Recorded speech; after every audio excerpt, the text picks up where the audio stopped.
नमस्कार, एनटिभी कोलपुर समाचारमा स्वागत छ। म अन्जु चौधरी। सुरुमा प्रमुख समाचार। हिमाली र पहाडी क्षेत्रमा उल्लासमय रूपमा होली पर्व मनाइयो। बसाइसराई गरी आएकाहरूका कारण कैलाली र कञ्चनपुरमा रूपाली होलीको रौनक। 3 तहका सरकारबीच समन्वय नहुँदा काम प्रभावकारी हुन सकेन। केन्द्र सरकारले प्रदेश र स्थानीय तहलाई अधिकार नदिएको गुनासो। रूपन्देहीका मुख्य बजारमा पसलको अनुगमन तीव्र। अनुगमन टोली आएपछि रोहिणी गाउँपालिका स्थित धगधैका व्यापारी पसल बन्द गरेर भागे। पाकिस्तानको बलुचिस्तानमा प्रहरी चढेको गाडीलाई लक्षित गरी आत्मघाती आक्रमण। 9 जना प्रहरीको मृत्यु, 10 जना घाइते। र आइसिसी विश्वकप लिग 2 अन्तर्गत त्रिदेशीय एकदिवसीय श्रृङ्खलामा नेपालले युएईलाई 42 रनले हरायो। सोझै विश्वकप छनौट खेल्ने सम्भावना कायम। समाचार अब विस्तारमा। आज हिमाली र पहाडी क्षेत्रमा फागु अर्थात् होली पर्व उल्लासका साथ मनाइएको छ।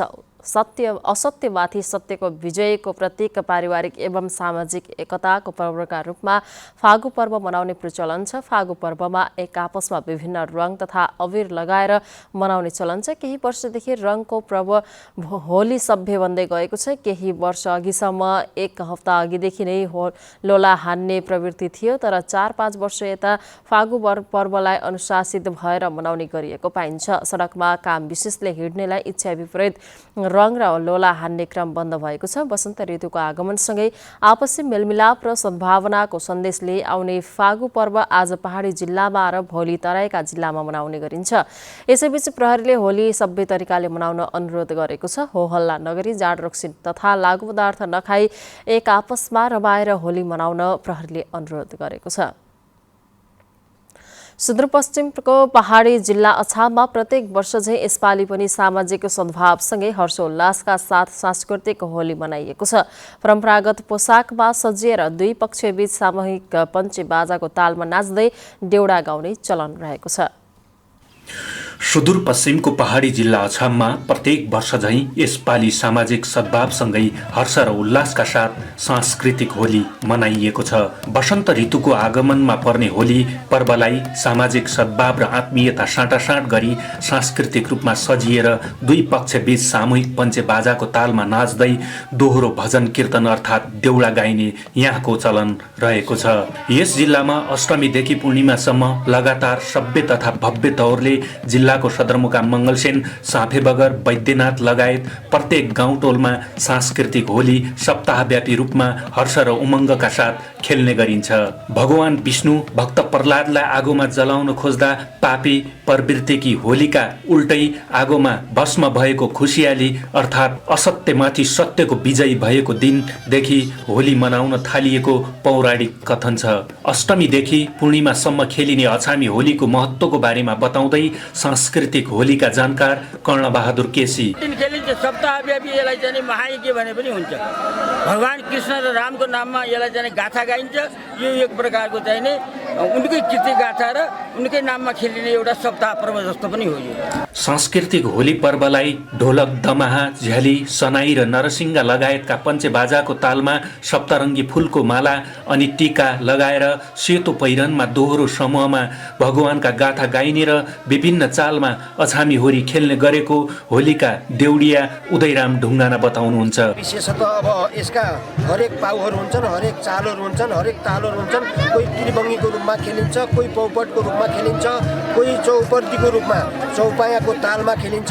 यो विभिन्न प्रकारले खेलिन्छ। अछाम जिल्लामा महाशिव औँसीदेखि होलीको शुभारम्भ गरी 7 दिनसम्म होली खेलेर अष्टमीको रात चिर ढालेर जलाएपछि होली सेलाउने प्रचलन रहेको छ। समयमा होली नखेलेका यस जिल्लाका गाउँ बस्तीमा सांस्कृतिक दर्के होली खेल्ने प्रचलन रहेको छ। नरेन्द्र रावल, नेपाल टेलिभिजन, सुदूरपश्चिम प्रदेश, अछाम। कञ्चनपुरमा होली पर्वको रौनक सुरु भइसकेको छ। पहाड र तराईमा गरी 2 दिन मात्रै होली मनाउने गरिए पनि डडेलधुराको रूपालमा भने फागुन शुक्ल एकादशीदेखि होली सुरु हुने गर्दछ। बसाइसराईका कारण कञ्चनपुरमा पनि एकादशीदेखि नै रूपाली होलीको रौनक बढेको छ। खास गरी फागु पूर्णिमा र अघिल्लो दिन गरी 2 दिन मनाउने गरिन्छ। तर सुदूरपश्चिमको डडेलधुरा स्थित रूपालमा भने फागुन शुक्ल एकादशीदेखि होली खेल्ने गरिन्छ। रूपाली होली पहिले डडेलधुराको रूपालमा मात्रै खेल्ने गरिन्थ्यो। अहिले बसाइसराईका कारण कैलाली र कञ्चनपुरमा पनि मनाउन थालिएको छ। रूपाली होलीको छुट्टै मौलिकता छ। फागुन शुक्ल अष्टमीका दिन हलहली अर्थात लिङ्गो गाडेपछि एकादशीका दिन त्यसमा अबिर चढाएर रूपाली होली खेल्न शुरू गरिन्छ। होली खेल्दा यस समुदायका पुरुषहरू सेतो लुगामा सजिएर सामूहिक रूपमा होली खेल्ने गर्दछन्। रंगहरू तथा असत्यमाथि सत्यको विजयका रूपमा लिइने होली पर्वमा महाभारत, रामायण, कृष्णका लीला लगायत धार्मिक ग्रन्थमा आधारित कथाहरू गाउँदै होली मनाउने गरिन्छ। यसमा हामीले देवी देवताकाहरू राग पनि गाउँछौँ। फाग पनि फाग जस्तै पनि हुन्छन्। हाम्रा पौराणिक कुराहरू छन्। शिवको महिमा छ, कृष्णका लीलाहरू छन्, रामका लीलाहरू र देवी देवताका गानहरू यसो मिलाएर हामीले यो पंक्तिबद्ध भएर मिलाएर हामी यो होली परम्परा मनाउने हाम्रो प्रचलन छ। होली पर्वको सबैभन्दा ठूलो दिनका रूपमा फागु पूर्णिमालाई लिने गरिन्छ। यो दिन रूपालीहरू एक अर्काको घरमा गएर होलीको टीका लगाउँदै आशीर्वाद आदान प्रदान गर्ने गर्दछन्। साथै अष्टमीका दिन गाडिएको लिङ्गोलाई फागु पूर्णिमाको राति जलाएर प्रसाद स्वरूप त्यसको खरानीको टीका लगाएपछि समापन हुने गर्दछ। पहिले राति र दिउँसोमा खेल्ने गरी पनि अहिले भने रूपाली होली दिउँसो मात्र खेल्ने गरिन्छ। पौराणिक कालका हिसाबले होलीको जुन महत्व छ अहिलेको त्यो महत्वलाई नबुझिकन खालि रङमा रंगाउने काम मात्रै गरिरहेका छन्। तर यसको ऐतिहासिक महत्व छ, पौराणिक महत्व छ। उसो त होली पर्वको आफ्नै धार्मिक तथा पौराणिक महत्व छ। तर पछिल्लो समय यसलाई केवल रङको पर्वका रूपमा मात्र हेर्ने गरिएकाले त्यसको धार्मिक तथा पौराणिक महत्व बिस्तारै हराउँदै गएको पाइन्छ। दुर्गा उपाध्याय, नेपाल टेलिभिजन, सुदूरपश्चिम प्रदेश, कञ्चनपुर। आज पहाडी क्षेत्रमा होली मनाइएको छ। होलीका अवसरका एक आपसमा प्रेमको प्रतीक रङ लगाएर मनाउने प्रचलन रहेको छ। पछिल्लो समयमा होली मनाउने प्रचलनमा परिवर्तन पाउनु भएको छ कि छैन भनेर आज हामीले गुल्मीका केही नागरिकहरूलाई सोधेका छौं। हेरौं आजको आवाजमा।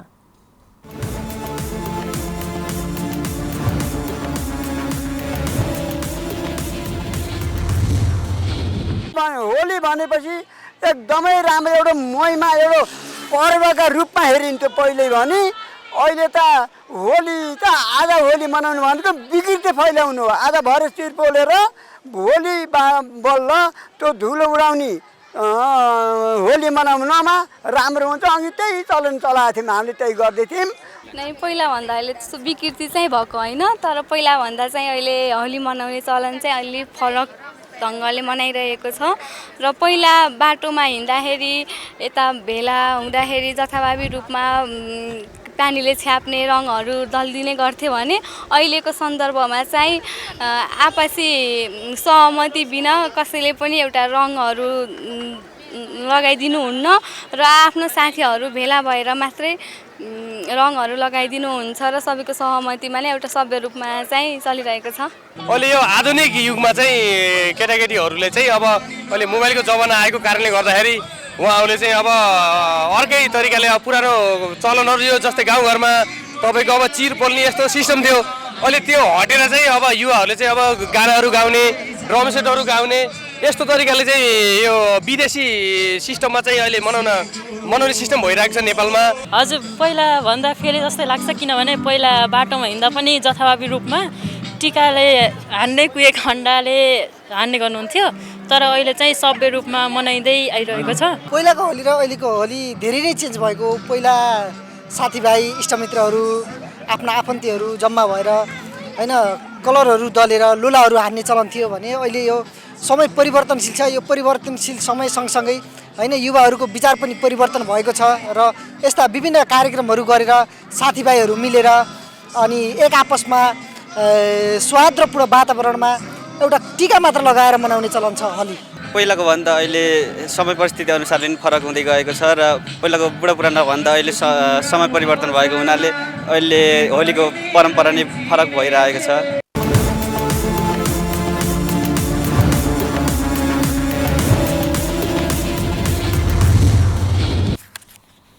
समाचारको क्रम जारी नै छ। अहिलेलाई एकैछिनको विश्राम।